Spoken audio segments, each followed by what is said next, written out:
John Lawrence Burns. September 5th, 1793 to February 4th, 1872.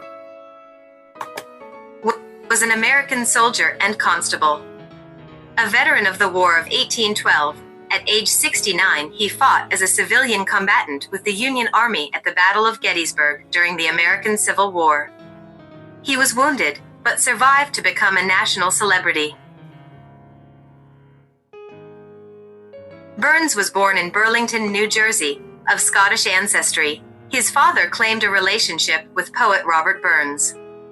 He served as an enlisted man in the War of 1812, fighting in numerous battles, including Lundy's Lane, and volunteered for both the Mexican-American War and the Civil War. He was rejected for combat duty in the latter war due to his advanced age, but he served as a teamster in support of the Union Army. He was sent home against his will to Gettysburg, Pennsylvania, where he was named constable. During Confederate Major General Jubal A.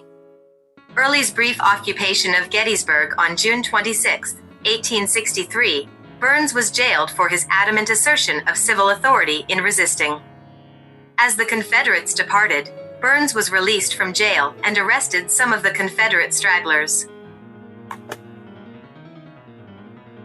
Continuing his opposition to the invading army until he was relieved by Federal cavalry under Brig General John Buford. On the first day of the Battle of Gettysburg, July 1, 1863, Burns took up his flintlock musket and powder horn and walked out to the scene of the fighting that morning. He encountered a wounded Union soldier and asked if he could use his more modern rifle. The soldier agreed and Burns moved on with the rifle and with cartridges in his pocket. Approaching Major Thomas Chamberlain of the 150th Pennsylvania Infantry, Burns requested that he be allowed to fall in with the regiment. Chamberlain later wrote of Burns moving with deliberate step, carrying his Enfield rifle at a trail. His somewhat peculiar dress consisted of dark trousers and a waistcoat, a blue swallow-tail coat with burnished brass buttons, such as used to be affected by well-to-do gentlemen of the old school about 40 years ago, and a high black silk hat, from which most of the original gloss had long departed, of a shape to be found only in the fashion plates of the remote past. Despite his skepticism about the request, Chamberlain referred him to the regimental commander, Colonel Langhorne Wister, who sent the aged Burns into the woods next to the McPherson farm, where he would find better shelter from the sun and enemy bullets. In McPherson, Herbst, Woods, Burns fought with the 7th Wisconsin Infantry and then moved to join the 24th Michigan near the eastern end of the woods. He fought beside these men of the famous Iron Brigade throughout the afternoon, serving effectively as a sharpshooter, in one case shooting a charging Confederate officer from his horse.